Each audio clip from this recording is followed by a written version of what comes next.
Sir, Aparna ಅಂದ ತಕ್ಷಣ ನಮಗೆ ಥಟ್ ಅಂತ ನೆನಪಾಗ್ತಾ ಇತ್ತು ಅವರ ನಿರರ್ಗಳವಾದಂತಹ ಕನ್ನಡ ಭಾಷೆ. ತುಂಬ ಜನಕ್ಕೆ ಅಪರ್ಣ ಅವರಿಗೆ ಕ್ಯಾನ್ಸರ್ ಇತ್ತು ಅನ್ನೋದೇ ಗೊತ್ತಿರಲಿಲ್ವಂತೆ. ಅವರು ತೀರೋದ ಮೇಲೆ, ಸಾವಿಗೀಡಾದ ಮೇಲೆ ಗೊತ್ತಾಗಿತ್ತು.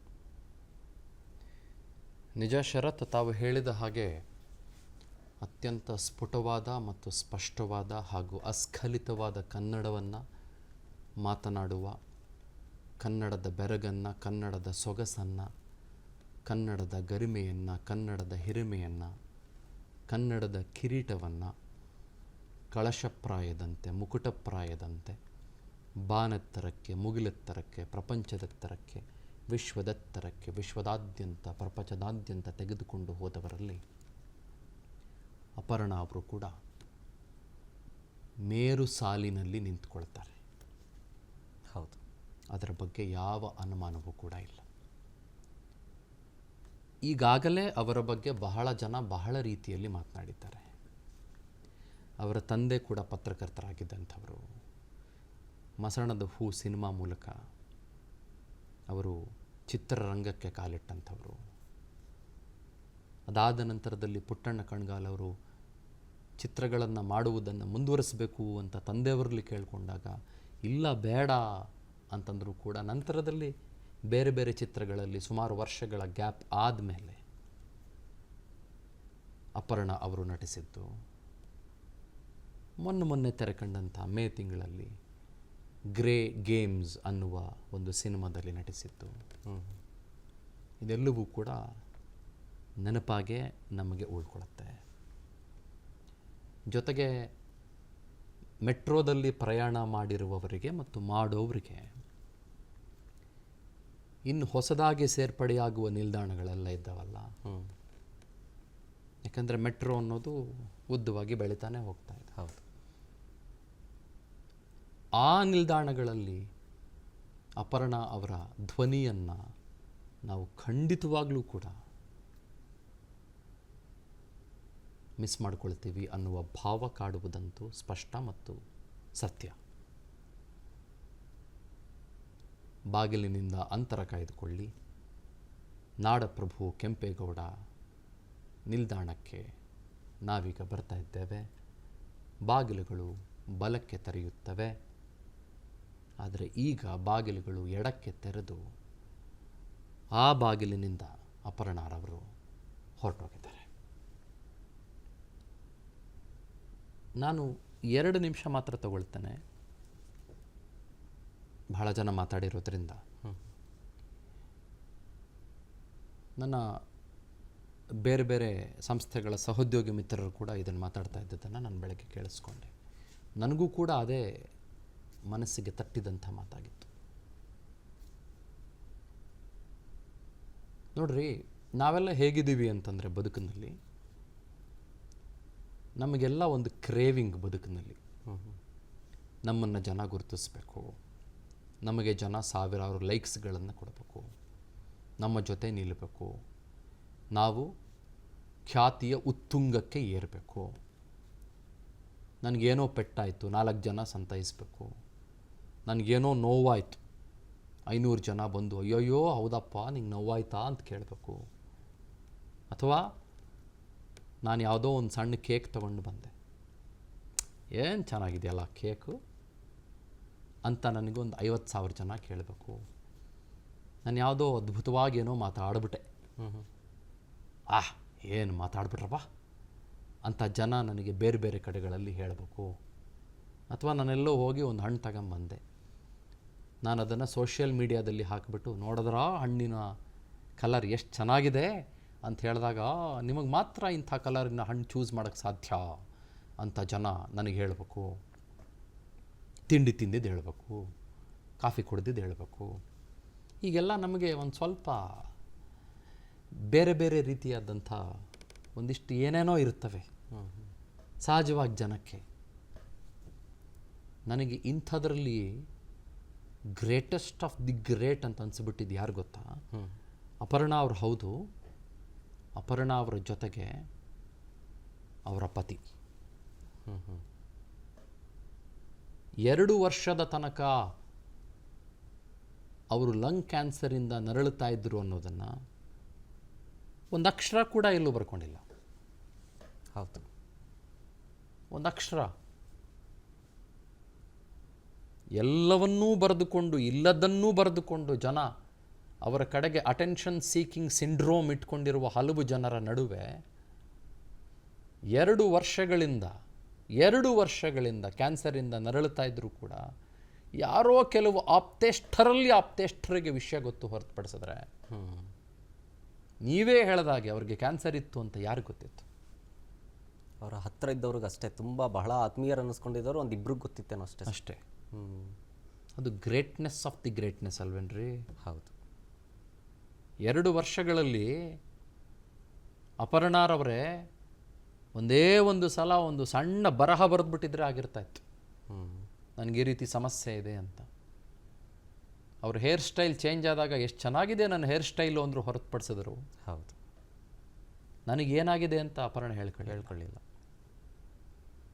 ಅಥವಾ ಅವರ ಯಜಮಾನರು ಅವರ ಪತಿರಾಯ ಅದ್ರ ಬಗ್ಗೆ ಎಲ್ಲೂ ಬರೀಲಿಲ್ಲ.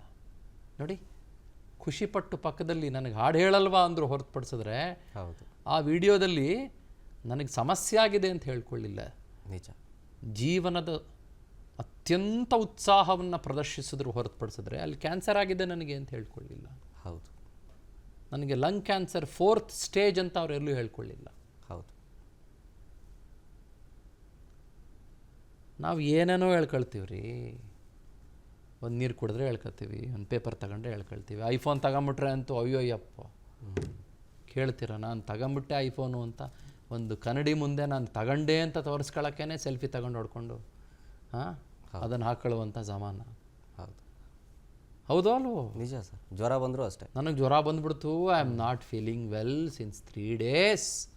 ಅಯ್ಯಯ್ಯೋ ಏನಪ್ಪ ನನಗೆ ತೀವ್ರವಾದ ಬಾಧೆ ಅಂತ ಹೇಳ್ಕೊಳ್ಳುವ ಜನರ ನಡುವೆ ಅವ್ರ ಗಂಡ ಎಷ್ಟು ಉಚ್ಛ್ರಾಯ ಸ್ಥಿತಿಯಲ್ಲಿ ನಿಂತ್ಕೋತಾರ್ರಿ ಇವತ್ತು. ನಿಜ. ಅಪರ್ಣ ಎಷ್ಟು ಉಚ್ಛ್ರಾಯ ಸ್ಥಿತಿಯಲ್ಲಿ ನಿಂತ್ಕೋತಾರ್ರಿ. ಅವ್ರು ಒಂದು ಲೈನ್ ಬರೆದ್ಬಿಟ್ಟಿದ್ದಿದ್ರೆ ಇಡೀ ಕನ್ನಡದ ಮೀಡಿಯಾಗಳೆಲ್ಲ ಬಹುಶಃ ಅವ್ರ ಮನೆ ಮುಂದೆ ಇದ್ಬಿಡ್ತಾ ಇತ್ತು 2 ವರ್ಷದಿಂದನೇ. ಹೌದು. ನಿಜ. ಹೌದು ಅಲ್ವೋ? ನಿಜ ನಿಜ. ಅದಲ್ವೇನ್ರಿ ಗ್ರೇಟ್ನೆಸ್ ಆಫ್ ದಿ ಗ್ರೇಟ್ನೆಸ್ ಅಂತ ಕರೆಯೋದು? ಅದಲ್ವೇನ್ರಿ ಬದುಕಿಗೊಂದು ಸಾಂದ್ರತೆ ಅಂತ ಕರಿತೀವಿ ನಾವು, ಒಂದು ತೂಕ. ಹೌದು ಅಂತ ಕರಿತೀವಲ್ವೇನ್ರಿ? ಆ ಬದುಕಿನ ತೂಕ ಅಲ್ವೇನ್ರಿ? ನಿಜ. ಆ ತೂಕದ ಬದುಕು ಎಷ್ಟು ಜನಕ್ಕೆ ಬದುಕೋಕೆ ಸಾಧ್ಯ? ಎಲ್ಲರಿಂದಲೂ ಸಾಧ್ಯ ಇಲ್ಲ.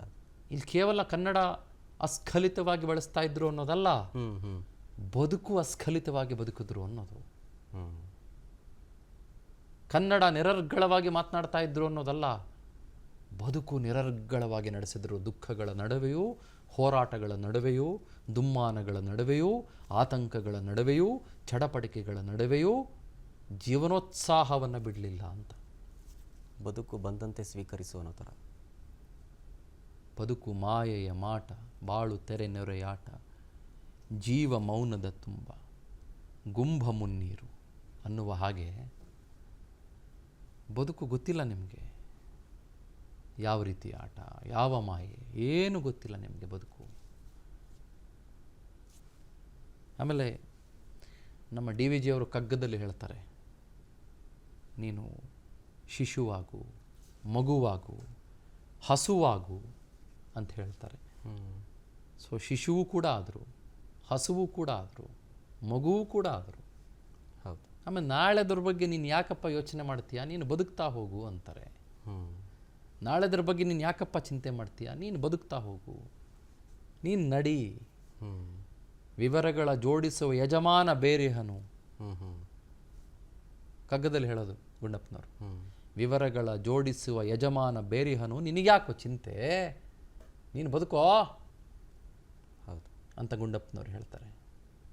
ಮತ್ತು ಹೇಳ್ತಾರೆ, ಬದುಕು ಜಟಕ ಬಂಡಿ ವಿಧಿ ಅದರ ಸಾಹೇಬ, ಕುದುರೆ ನೀ ಅವ ಪೇಳದಂತೆ ಪಯಣಿಗನು, ಮದುವೆಗೋ ಮಸಣಕ್ಕೋ ಅವ ಓಡಂದ ಕಡೆಗೋಡು, ಪದ ಕುಸಿಯ ನೆಲವಿಹುದು ಮಂಕುತಿಮ್ಮ. ಅಂದ್ರೇನು? ಪದ ಕುಸಿಯ ನೆಲವಿಹುದು, ಈ ನೆಲವೇ ನೆವರ್ ಎಂಡಿಂಗ್, ಬದುಕು ಸಾಕ್ತಾನೇ ಇರುತ್ತೆ. ಇವತ್ತು ಮದುವೆ, ನಾಳೆ ಮಸಣ, ಗೊತ್ತಿಲ್ಲ. ಹೌದು. ಕುದುರೆ ನಾನು, ಅವನು ಓಡು ಅನ್ನೋ ಕಡೆ ನಾನು ಓಡಬೇಕು. ಮತ್ತು ಅದೇ ಗುಂಡಪ್ಪನವ್ರು ಮತ್ತೆ ಹೇಳ್ತಾರೆ, ಇಳೆಯಿಂದ ಮೊಳಕೆ ಹೊಗೆ ತಮಟೆಗಳಿಲ್ಲ, ಫಲಮಾಗುವೊಂದು ತುತ್ತೂರಿ ದನಿ ಇಲ್ಲ, ಬೆಳಕೀವ ಸೂರ್ಯ ಚಂದ್ರರದೊಂದು ಸದ್ದಿಲ್ಲ, ಹೊಲಿ ನಿನ್ನ ತುಟಿಗಳನ್ನು ಮಂಕುತಿಮ್ಮ. ಇದೇ ಗುಂಡಪ್ಪನವ್ರು ಹೇಳ್ತಾರೆ. ಇಳೆಯಿಂದ ಮೊಳಕೆ ಹೊಗೆ ತಮಟೆ ಇಲ್ಲ. ಇಳೆಯಿಂದ ಭೂಮಿಯಿಂದ ಮೊಳಕೆ ಟಿಸಿಲು ಹೊಡೆದು ಬರುತ್ತೆ. ಏನು ತಮಟೆ ಶಬ್ದ ಮಾಡ್ಕೊಂಡು ಬರುತ್ತಾ? ಬರಲ್ಲ. ನಾನು ಬರ್ತಾ ಇದ್ದೀನಿ. ಅದರ ಮನುಷ್ಯ ಬರ್ತಾನೆ. ಫಲಮಾಗುವೊಂದು ತುತ್ತೂರಿ ದನಿ ಇಲ್ಲ. ಕಾಯಿ ಹಣ್ಣಾಗುವಾಗ ನಾನು ಹಣ್ಣಾಗ್ತಾ ಇದ್ದೀನಿ ಹಲೋ ಅಂತ ನಿಮಗೆ ವಾಟ್ಸಪ್ ಮೆಸೇಜ್ ಮಾಡ್ಕೊಂಡು ಬರುತ್ತಾ? ಇಲ್ಲ. ಬೆಳಕೀವ ಸೂರ್ಯ ಚಂದ್ರರದೊಂದು ಸದ್ದಿಲ್ಲ. ಬೆಳಕು ಕೊಡೋ ಸೂರ್ಯಂದು ಚಂದ್ರಂದು ಸದ್ದೇ ಇಲ್ಲ. ಮನುಷ್ಯ ಮಾತ್ರ ಸದ್ದು ಮಾಡ್ತಾನೆ. ನಾನು ಅದು ಮಾಡಿದೆ, ಇದು ಮಾಡಿದೆ, ಮತ್ತೊಂದು ಮಾಡಿದೆ, ನಾನು ಹಾಗೆ ಮಾಡಿದೆ, ನನ್ನ ನೋವಿದು, ನನ್ನ ಸಾಧನೆ ಇದು, ನನ್ನ ಮತ್ತೊಂದಿದು, ಮಗದೊಂದಿದು, ಇದು ಯಾವುದನ್ನೂ ಮಾಡಲಿಲ್ವಲ್ಲ ಅಪರ್ಣರವರು. ಅದಕ್ಕೆ ಗ್ರೇಟ್ ಆಗಿ ನಿಂತ್ಕೊಳ್ತಾರೆ. ಹೌದು, ಗ್ರೇಟೆಸ್ಟ್ ಆಫ್ ದಿ ಗ್ರೇಟ್ ಆಗಿ ನಿಂತ್ಕೊಳ್ತಾರೆ.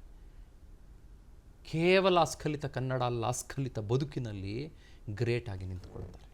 ಹೌದು, ಗೊತ್ತಾಯ್ತಾ? ಆಮೇಲೆ ನನ್ನದು ಅಂತ ಯಾವತ್ತೂ ಹೇಳ್ಕೊಂಡು ತಿರುಗಲಿಲ್ಲ ಅಪರ್ಣ ಅವರು. ನಾನು 100 ಸಲ ಭೇಟಿ ಮಾಡಿದ್ದೀನಿ ಅವರು. ನನ್ನದು, ನಾನು ಮಾಡಿದೆ. ಇಲ್ಲ ದಯವೇಚ್ಛೆ. ನಮ್ಮ ತಂದೆ ಕಲಿಸಿದಂಥ ಪಾಠ, ಬದುಕು, ನನ್ನ ಸಂಸ್ಕೃತಿ, ನಾನು ಬೆಳೆದು ಬಂದ ಹಾದಿ, ನಾನು ಬೆಳೆದು ಬಂದ ಬದುಕು ಅಂತಲೇ ಹೇಳ್ತಾ ಬಂದರು. ನಿಜ. ಅದಕ್ಕೆ ಗುಂಡಪ್ಪನವ್ರು ಹೇಳ್ತಾರೆ, ಅಕ್ಕಿಯೊಳಗನ್ನವನು ಮೊದಲಾರು ಕಂಡವರು. ಅಕ್ಕಿಯೊಳಗನ್ನವನು ಮೊದಲಾರಿ ಕಂಡವರು. ಈ ಅಕ್ಕಿ, ಭತ್ತ ಅದನ್ನೆಲ್ಲ ಬೆಳಿಬೋದು, ಅದರಲ್ಲಿ ಅಕ್ಕಿ ಆಗುತ್ತೆ, ಆ ಅಕ್ಕಿಲಿ ಅನ್ನ ಮಾಡ್ಬೋದು ಅಂತ ಯಾರು ಕಂಡವರು? ಯಾರೂ ಇಲ್ಲ. ಅಕ್ಕಿಯೊಳಗನ್ನವನು ಮೊದಲಾರು ಕಂಡವರು, ಅಕ್ಕರದ ಬರಹಕ್ಕೆ ಮೊದಲಿಗನದಾರು. ಈ ಬರಹ ಎಲ್ಲ ಬರಿತೀವಲ್ಲ, ನಾವೆಲ್ಲ ಓದ್ತಾ ಇದ್ದೀವಲ್ಲ, ಯಾರಪ್ಪ ಬರಹ ಕಂಡುಹಿಡಿದಿದ್ದು ಫಸ್ಟು? ಹೆಸರು ಗೊತ್ತಾ ನಿಮ್ಗೆ ಅವ್ರದ್ದು? ಇಲ್ಲ, ಗೊತ್ತಿಲ್ಲಲ್ಲ. ಅಕ್ಕಿಯೊಳಗನ್ನವನು ಮೊದಲಾರು ಕಂಡವರು, ಅಕ್ಕರದ ಬರಹಕ್ಕೆ ಮೊದಲಿಗನಾರು. ಲೆಕ್ಕವೆರಿಸಿಲ್ಲ ಜಗತನಾದಿ ಬಂಧುಗಳ, ದಕ್ಕುವುದೇ ಜಸ ನಿನಗೆ ಮಂಕುತಿಮ್ಮ. ಲೆಕ್ಕವೆರಿಸಿಲ್ಲ ಜಗತ್ತನ್ನ ಆದಿ ಬಂಧುಗಳ, ತನ್ನ ಆದಿ ಬಂಧುಗಳನ್ನೇ ಜಗತ್ತು ಲೆಕ್ಕ ಇರಿಸಲಿಲ್ಲ. ನಿನಗೆ ಋಣ ಸಿಗುತ್ತೇನಪ್ಪ? ನೀನು ಯಾಕಪ್ಪ ನಿನ್ನ ಬಗ್ಗೆ ಹೇಳ್ಕೊಂತಿರ್ತೀಯ? ನಾನು ಅದು ಮಾಡಿದೆ, ಇದು ಮಾಡಿದೆ, ಮತ್ತೊಂದು ಮಾಡಿದೆ. ಅದನ್ನು ನಂಬಿ ಬದುಕಿದವರು ಅಪರ್ಣ. ಅದನ್ನು ನಂಬಿ ಬದುಕಿದವರು ನಾಗರಾಜ್ ವಸ್ತಾರೆ. ನನಗೆ ಅದಕ್ಕೆ ಗ್ರೇಟ್ ಅಂತ ಅನಿಸೋದು, ಅದಕ್ಕೆ ಫ್ಯಾಂಟಾಸ್ಟಿಕ್ ಅಂತ ಅನಿಸೋದು. ಈಗ ನಾನು ನನ್ನ ಬಗ್ಗೆ ಹೇಳ್ಕೊಳ್ಳೋವಾಗ ಏನೋ 1000 ಹೇಳ್ಕೊಂಡ್ಬಿಡ್ತೇನೆ. ನಾನು ಹಂಗೆ, ನಾನು ಹಿಂಗೆ, ನಾನು 1 ರೂಪಾಯಿ ಮುಟ್ಟಿಲ್ಲ, ನಾನು ಅದು ಮಾಡಿಲ್ಲ, ಇದು ಮಾಡಿಲ್ಲ, ಇನ್ನೊಂದು ಮಾಡಿಲ್ಲ. ಬಟ್ ಎಲ್ಲೂ ಏನೂ ಅವರ ಬಗ್ಗೆ ಹೇಳ್ಕೊಳ್ಳಿಲ್ಲ ರೀ. ಸುಖಗಳನ್ನು ಮಾತ್ರ, ಖುಷಿಗಳನ್ನು ಮಾತ್ರ ಅಸ್ಖಲಿತವಾಗಿ ಹೇಳ್ಕೊಂಬಂದರು, ನಿರರ್ಗಳವಾಗಿ ಹೇಳ್ಕೊಂಬಂದರು. ಬಟ್ 2 ವರ್ಷದಿಂದ ಲಂಗ್ ಕ್ಯಾನ್ಸರಿಂದ ನರಳುತ್ತಾ ಇದ್ದಾರೆ. ನಿಮಗೆ ಒಂದು ಪಾಠ ಹೇಳ್ಕೊಟ್ರು ರೀ ಇವತ್ತು. ಏನು ಪಾಠ ಹೇಳಿ? ಏನು ಸರ್? ಹೊಲಿ ನಿನ್ನ ತುಟಿಗಳನ್ನು ಮಂಕುತಿಮ್ಮ. ಬದುಕು ಬಂದಂತೆ ಸ್ವೀಕರಿಸುವ ಅಂದ್ರಲ್ಲ ನೀವು. ಹೌದು, ನಿಜ, ಬದುಕು ಬಂದಂತೆಯೇ ಸ್ವೀಕರಿಸೋದು. But still she went on living life magnificently. So she becomes great. Yes. ಇನ್ನೊಬ್ರು ಯಾರು ಹೇಳಿದ್ರು? ನಾನು ಒಂದು ಸಣ್ಣ ಪದ ಹೇಳ್ಬಿಡ್ತೀನಿ, ಸಣ್ಣದಾಗಿ ಹೇಳ್ಬಿಡ್ತೀನಿ. ಮನುಷ್ಯರು ತೀರ್ಕೊಂಡಾಗ ಅವ್ರ ಬಗ್ಗೆ ಬಹಳ ಒಳ್ಳೊಳ್ಳೆ ಮಾತುಗಳನ್ನು ಆಡ್ತಾರೆ, ಅವರಿದ್ದಾಗ ಅವ್ರ ಬಗ್ಗೆ ಯಾರು ಒಳ್ಳೊಳ್ಳೆ ಮಾತುಗಳನ್ನು ಆಡಲ್ವಲ್ಲಪ್ಪ ಅಂತ ಹೇಳಿದ್ರು. ಅಪರ್ಣ ಅವರು ಇದ್ದಾಗಲೂ ಅವರ ಅಸ್ಖಲಿತ ಕನ್ನಡ, ಅವರ ಚಂದದ ನುಡಿ, ನಡೆ, ಹಮ್ಮು ಬಿಮ್ಮು ಇಲ್ಲದ ವ್ಯಕ್ತಿತ್ವಕ್ಕೆ 100 ಜನ, ಲಕ್ಷ ಜನ, ಕೋಟಿ ಜನ ಅಭಿಮಾನಿಗಳಾಗಿ ಬರೆದವರು ಅವ್ರ ಬಗ್ಗೆ ಹೇಳ್ಕೊಂಡವ್ರು ಇದ್ದಾರೆ. ನಾನು ಒಬ್ಬ ಅದರಲ್ಲಿ. ಈಗಲೂ ನನ್ನ ಫೋನಲ್ಲಿ ಅಪರ್ಣ ವಸ್ತಾರೆ ಅಂತ ನಂಬರ್ ಇದೆ. ಏನು ಮಾಡ್ತೀರಿ? ಕಾಲ್ ಸ್ವೀಕರಿಸೋರಿಲ್ಲ ಅಷ್ಟೆ. ಅನುಕ್ಷಣದ ಸುದ್ದಿಗಳಿಗಾಗಿ ವಿಸ್ತಾರ ನ್ಯೂಸ್ ಯೂಟ್ಯೂಬ್ ಚಾನೆಲ್ ಸಬ್ಸ್ಕ್ರೈಬ್ ಮಾಡಿ. ಹೊಸ ಸುದ್ದಿಗಳ ನೋಟಿಫಿಕೇಶನ್ಗಾಗಿ ಬೆಲ್ ಐಕಾನ್ ಕ್ಲಿಕ್ ಮಾಡಿ. ಲೇಟೆಸ್ಟ್ ಅಪ್ಡೇಟ್ಸ್ಗಾಗಿ www.vistaranews.com ವೆಬ್ಸೈಟ್ಗೆ ವಿಸಿಟ್ ಮಾಡಿ. ಅಂಗೈಯಲ್ಲೇ ಜಗತ್ತಿನ ಸುದ್ದಿ ತಿಳಿಯಲು ವಿಸ್ತಾರ ನ್ಯೂಸ್ ಕನ್ನಡ ಆಪ್ ಡೌನ್ಲೋಡ್ ಮಾಡಿ.